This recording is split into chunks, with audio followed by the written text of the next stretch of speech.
বেলাল রাদিয়াল্লাহু তাআলা আনহু আজান দিচ্ছেন। কি দিচ্ছেন? তো পাশে ছিল মুশরিকদের একটা পল্লী, কিছু মুশরিক তরুণ, কিছু অমুসলিম কিশোর, তারা আজানকে ব্যঙ্গ করতেছে। আমাদের বাংলায় মুখ ভেঙ্গানো বলে আর কি।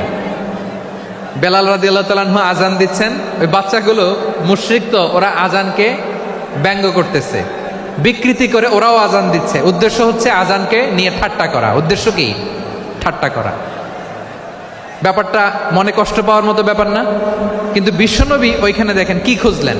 বিশ্বনবী খেয়াল করলেন অমুসলিম কিশোরদের মধ্য থেকে একটা কিশোরের গলাটা বড় দরাজ গলা, কণ্ঠটা বড় সুন্দর। খেয়াল করে দেখলেন যে কিছু কিশোর বেলালের আজানকে ব্যঙ্গ করে, বিকৃতি করে, কিন্তু একজনের কণ্ঠ দেখতে পাচ্ছেন না এত দূরে, কিন্তু কণ্ঠটা বড় সুন্দর, দরাজ গলা। বিশ্বনবী সাহাবীদেরকে বললেন, ধরো এগুলারে, ধরো। সবগুলারে ধরে বিশ্বনবীর সামনে আনা হলো। ওরা হাঁটু গেড়ে বসলো। বিশ্বনবী বললেন, তোমাদের মধ্যে কে যেন ব্যঙ্গ করে আজান দিচ্ছিল, তার গলাটা বড় উঁচু, গলার বেসটা বড় মজবুত, মেলোডিয়াস, সুমধুর কণ্ঠ। কে? আবু মাহজুরা বলে, আমার বন্ধুরা সবাই আমার দিকে আঙ্গুল দেখায়, আমি পড়ে গেছি বিপদে। রাসূল সাল্লাল্লাহু আলাইহি ওয়াসাল্লাম বাকি অমুসলিম তরুণদেরকে ছেড়ে দিলেন, বললেন তোমরা যাও। এবার আবু মাহজুরারে পাইছে। আবু মাহজুরার চুলের মধ্যে হাত দিলেন বিশ্বনবী, মাথায় হাত দিয়ে বললেন, এবার আজান দাও দেখি। আবু মাহজুরা বলে, আমি তো আজান দিতে জানি না, কারণ আমি তো বেলালেরটা শুইনা দিছি, আমার তো মুখস্থ নাই, আমি তো আজান দিতে জানি না। বিশ্বনবী বললেন, জানো না? তাহলে আসো, আমি তোমারে শিখাই দেই। সুবহানাল্লাহ পড়েন। আবু মাহজুরা হাঁটু গেড়ে বসে বিশ্বনবীর মোবারক হাত আবু মাহজুরার চুলের মধ্যে। বিশ্বনবী আজানের মুআল্লিম আবু মাহজুরাকে বলতেছে, ঠিক আছে তোমারে শিখাই দিচ্ছি, আমি যা যা বলবো আমার সাথে সাথে বলো, পারবা? আবু মাহজুরা বলে, পারবো। বিশ্বনবী আজান দিচ্ছেন মাথায় হাত দিয়ে, আল্লাহু আকবার,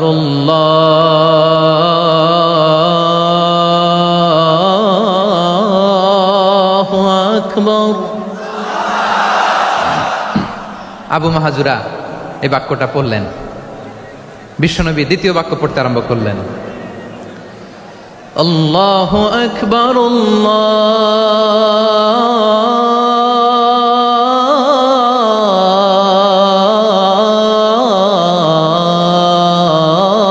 আল্লাহু আকবার। আবু মাহজুরা এই বাক্যটাও বললেন। বিশ্বনবী আবু মাহজুরার মাথার মধ্যে হাত দিয়ে তৃতীয় বাক্য বললেন, আশহাদু আল্লা ইলাহা ইল্লাল্লাহ,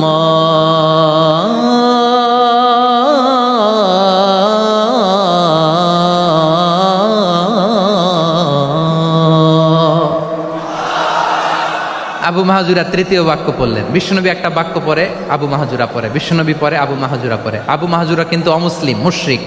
আবু মাহজুরা বলে, এক একটা বাক্য পড়ি আমার কলিজাটা গলে ঠান্ডা হয়ে যায়। এতদিন মোহাম্মদকে গালি দিতাম, এখন মোহাম্মদ আমার মাথায় যখন হাত রাখছে আমার সারা শরীর ঠান্ডা হয়ে গেছে। বিশ্বনবী আজান শিখাচ্ছেন, একটা একটা বাক্য পড়ে আবু মাহজুরাও পড়ে, বিশ্বনবী পড়ে, আবু মাহজুরাও পড়ে।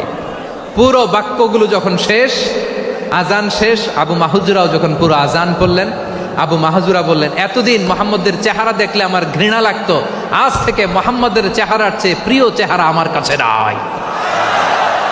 আবু মাহজুরা বললেন, ও মুহাম্মদ, আজানের বাক্য তো আপনি আমারে শেখালেন, এখানেই শেষ করবেন না, আপনি আমারে পড়ায় দেন, লা ইলাহা ইল্লাল্লাহু মুহাম্মাদুর রাসূলুল্লাহ সাল্লাল্লাহু আলাইহি ওয়াসাল্লাম। বিশ্বনবীর সাথে দাঁড়িয়ে উনি শাহাদা পড়ে মুসলমান হয়ে গেলেন।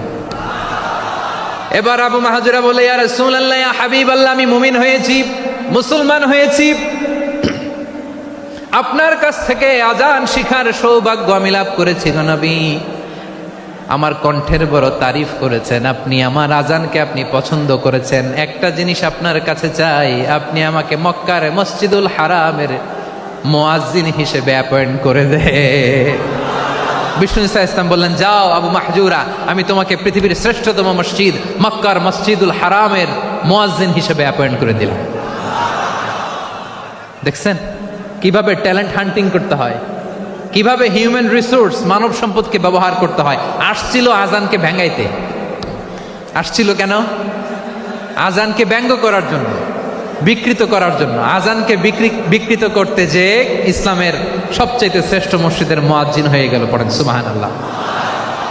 হযরত আবু মাহজুরা রাদিয়াল্লাহু তাআলা আনহু ওনার এই সুললিত কণ্ঠ ব্যবহার করে মসজিদুল হারামে এত সুন্দর করে আল্লাহু আকবার বলে আজান দিতেন, মানুষগুলোর, মুসল্লিগুলোর, মক্কাবাসীর হৃদয়কে তিনি বিগলিত করে দিতেন। মানুষের হৃদয়কে ঠান্ডা হয়ে যেত। শুধু এখানেই শেষ না আমার যশোরের ভাইয়েরা। বিশ্বনবী যখন সাইয়েদনা আবু মাহজুরা রাদিয়াল্লাহু তাআলা আনহুকে আজান শিখাচ্ছিলেন, বলেন তো বিশ্বনবীর হাতটা কোথায় ছিল? আবু মাহজুরার মাথার সামনে, এই চুলের উপরে ছিল। আবু মাহজুরা ওই স্মৃতিটাকে ধারণ করবার জন্য, ওই স্মৃতিকে বহন করার জন্য বিশ্বনবীর মোবারক হাত আবু মাহজুরার কপালের চুলের যেই জায়গায় লেগেছে, মৃত্যুর আগের দিন পর্যন্ত আবু মাহজুরা মাথার ওই চুলে কোনোদিন ছুরি আর কামার লাগায় নাই, সেখানে কেচি লাগায় নাই, চুলের মধ্যে খুর লাগায় নাই। আবু মাহজুরা ডান দিকের চুল কাটতো, বাম দিকের চুল কাটতো, পেছনের চুল কাটতো, সামনের চুল কাটতো না।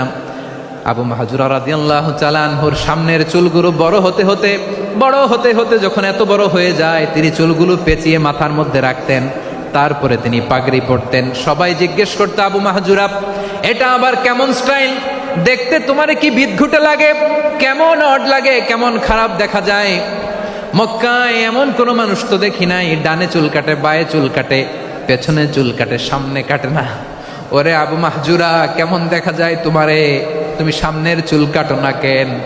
আবু মাহজুরা বলে, আমি হাঁটু গেড়ে পেয়ারা নবীর সামনে বসেছিলাম, আমার এই মাথার চুলের মধ্যে মুবারক হাত লাগিয়ে বিশ্বনবী নিজে আমাকে আজানের প্রতিটা বাক্য শিক্ষা দিয়েছেন। বিশ্বনবীর মোবারক হাত, পবিত্র হাত আমার মাথার চুলের যেই জায়গায় লেগেছে, আমি চাই ওই চুলগুলা নিয়ে আমি আমার কবরের ভিতরে যাব। সাইয়েদনা আবু মাহজুরা রাদিয়াল্লাহু তাআলা আনহু ইন্তেকালের আগের পর্যন্ত মাথার সামনের চুলগুলা কাটে নাই। মাথার সামনের চুল তিনি কাটেন নাই। সুবহানাল্লাহ বিহামদি। কেমন ভালোবাসতেন বিশ্বনবী সাহাবীদেরকে, সাহাবারা কেমন ভালোবাসতেন বিশ্বনবীকে। সামনের চুলগুলো বড় হতে হতে এত বড় ছিল, পেঁচিয়ে রেখে পাগড়ি পরতেন, কাটতেন না। নবীর হাত লেগেছিল। সুবহানাল্লাহ পড়েন। তাহলে what is the lesson? Moral of the story কি? মোরাল অফ দ্য স্টোরি হচ্ছে, আসছিল আজানকে ব্যঙ্গ করার জন্য, বিকৃত করার জন্য, হয়ে গেল মসজিদুল হারামের মুয়াজ্জিন। দেখেন বিশ্বনবী একটা খারাপ সিচুয়েশনের মধ্যে থেকে কি ভালো জিনিস বের করে আনলেন। আমি যে শুরুতে বলেছি কিভাবে তিনি হিউম্যান রিসোর্সকে ডেভেলপ করেছেন, ম্যানেজ করেছেন। তিনি যে চৌকস ট্যালেন্ট হান্টার ছিল, দেখেন সবার মধ্যে থেকে এর বাছাই করে মুয়াজ্জিন বানাই দিয়েছেন। সুবহানাল্লাহ পড়েন। তার মানে এই না সবাইরে ধরে ধরে উনি মুয়াজ্জিন বানাইছেন। যার যেই ট্যালেন্ট আছে তাকে ওই কাজে অ্যাসাইন করেছেন। যার যেই প্রতিভা আছে তার প্রতিভাকে ইসলামের কাজে লাগিয়েছেন। সুবহানাল্লাহ পড়েন। যায়েদ বিন সাবিত রাদিয়াল্লাহু তাআলা আনহু নাম শুনেছেন? যশোর কথা বেরোয় না। যদি জিজ্ঞাসা সালমান খানের নাম শুনছেন, সবাই হাত তুলবে, জি হুজুর শুনছি, মানে সব দেখা শেষ। সালমান খান, আমির খান, অমুক খান, সব খান মুখস্থ, কিন্তু যায়েদ বিন সাবিতের নাম মুখস্থ নাই মুসলমানদের। মুখস্থ, কিন্তু যায়েদ বিন সাবিতের নাম মুখস্থ নাই মুসলমানদের। যেই সাহাবী মাথার সামনের চুল কাটে নাই, মসজিদুল হারামের মুয়াজ্জিন বানাইছেন বিশ্বনবী, সাহাবীর নাম কি? খায়া ফেলাইস, স্লোগানের সাথে খায়া ফেলাইস। আবু মাহজুরা। কি নাম? আবু মাহজুরা আল জুমাহি রাদিয়াল্লাহু তাআলা আনহু। এই নামটা আজকে নিয়ে যাইতে হবে যশোর। আবু মাহজুরা রাদিয়াল্লাহু তাআলা আনহু। 2 নম্বরে বলছিলাম যায়েদ বিন সাবিত রাদিয়াল্লাহু তাআলা আনহু। বিশ্বনবী দেখলেন মদিনার এই আনসারী সাহাবী হাইলি ট্যালেন্টেড, ইন্টেলেকচুয়াল, মেরিটোরিয়াস, জ্ঞানের প্রতি তার আকর্ষণ, মারাত্মক আকর্ষণ। বিশ্বনবী তাকে দায়িত্ব দিলেন, কোরআন যা নাজিল হয় তুমি লিখো, কাতিবুল ওয়াহি বানায় দিলেন। সুবহানাল্লাহ। যায়েদ বিন সাবিতরে আবার আজান শিখান নাই, কারণ তার মধ্যে বিশ্বনবী প্রতিভা দেখেছেন। একাডেমিক প্রতিভা, বিশ্বনবীর একাডেমিক প্রজেক্টগুলো তিনি হ্যান্ডেল করতেন। যায়েদ বিন সাবিত ছিল বিশ্বনবীর ব্যক্তিগত সচিব। কি ছিল? ব্যক্তিগত সচিব, বোঝেন নাই? বিশ্বনবীর ব্যক্তিগত সচিব এবং দোভাষী। ইহুদিরা কিছু লিখে দিলে এটার অর্থ বিশ্বনবীরে বুঝায় দিতেন। আবার ইহুদিদের কাছে কিছু লিখতে হলে তিনি লিখে দিতেন। বিশ্বনবী একদিন বললেন, ইন্নী ওয়াল্লাহি মা আমানু ইয়াহুদা আলা কিতাব। ইহুদিরা যে চিঠি পাঠায় অর্থ তো বুঝি না, আরেক ইহুদি আইনে অর্থ করা লাগে। আবার ইহুদিদের কাছে কিছু লিখে পাঠাইতে চাইলে আমরা তো লিখতে পারি না, ইহুদিরে দিয়ে লেখা লাগে। ওরা যে পয়রা শোনায় লিখে দেয়, আমি ওদের বিশ্বাস করি না। আমার নিজের একজন লোক দরকার। বিশ্বনবী এই যায়েদ বিন সাবিতকে চুজ করলেন ল্যাঙ্গুয়েজের জন্য। উনি বললেন, যায়েদ, তোমার সফট স্কিলকে ডেভেলপ করতে হবে, তুমি হিব্রু ল্যাঙ্গুয়েজ শিখে ফেলো। যায়েদ বিন সাবিত বলল, বিশ্বনবীর মোটিভেশন আর ইন্সপিরেশন পেয়ে আমি 15 দিনে ইহুদিদের এই হিব্রু ল্যাঙ্গুয়েজ শিখে ফেললাম। শুধু শিখে ফেললাম না, হাত্তা হাদিকতু, even I became master in the language. এই ভাষা আমি পারদর্শী হয়ে গেলাম। এরপরে ইহুদিরা চিঠি লিখে পাঠালে আর কোনো ইহুদি ডাকা লাগতো না, আমি নবীর এটার অর্থ শুনে পরে বুঝাই দিতাম। আবার ইহুদিদের কাছে চিঠি লেখা লাগলে আমি যায়েদ বিন সাবিত চিঠি লিখে দিতাম। সুবহানাল্লাহ। দেখেন, এত সাহাবীর মধ্য থেকে বিশ্বনবীর একাডেমিক প্রজেক্ট, ব্যক্তিগত সচিব, দোভাষী হিসেবে তিনি যায়েদ বিন সাবিতের মতো তরুণকে নির্বাচিত করেছেন। কেমন ট্যালেন্ট হান্টার ছিল আমার নবী! সুবহানাল্লাহ পড়বেন না?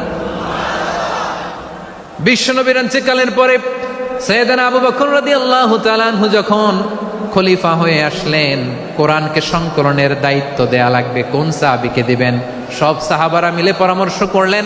সাইয়েদনা আবু বকর, উমর সবাই মিলে এই বিশাল কোরআন সংকলনের গুরু দায়িত্ব বিশ্বনবীর ব্যক্তিগত সচিব, বিশ্বনবীর দোভাষী, বিশ্বনবীর সিলেক্ট করাই লোক যায়েদ ইবনে সাবিত রাদিয়াল্লাহু তাআলা আনহুকে দিয়েছে। কোরআনের কবি তো আজকে এখানে রাখে নাই। এই যে আজকের যে কোরআন পড়েন, এটা আগে এরকম ছিল না। কোরআন নাজিল হলে সাহাবারা চামড়ার, ওটের চামড়ায় লিখে ফেলতো, ওটের চ্যাপ্টা হাড্ডির মধ্যে লিখে ফেলতো, গাছের গুড়ির মধ্যে লিখে ফেলতো, বিভিন্ন জনের কাছে ছড়ানো ছিটানো ছিল। আবু বকর রাদিয়াল্লাহু তাআলা আনহু একসাথে করলেন, পরবর্তীতে উসমান রাদিয়াল্লাহু তাআলা আনহু একসাথে করলেন। 114 সূরার এখন এই মুসহাফ, এই কম্পাইলেশন, এই কপি আমরা পেয়েছি, যার হিউজ কন্ট্রিবিউশন ছিল। এই পুরো কোরআন কম্পাইলেশনের প্রজেক্ট ম্যানেজার ছিল যায়েদ বিন সাবিত রাদিয়াল্লাহু তাআলা। কোরআন কম্পাইলেশনের প্রজেক্ট ম্যানেজার। দেখেন, ওনারে মাথায় হাত দিয়ে আজান শিখায় নাই। সুবহানাল্লাহ কইবেন না?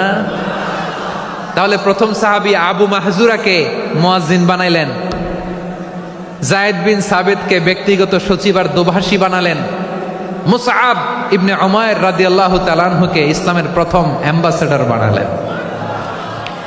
তাহলে তৃতীয় নাম্বার একজন সাহাবীর নাম বলছি, মুসআব ইবনে উমাইর। মুসআব কি নাম? নামটা কেমন লাগে? এই কয়েকজনের ভাল লাগে, বাকিদের ভাল লাগে না? ভাল লাগে?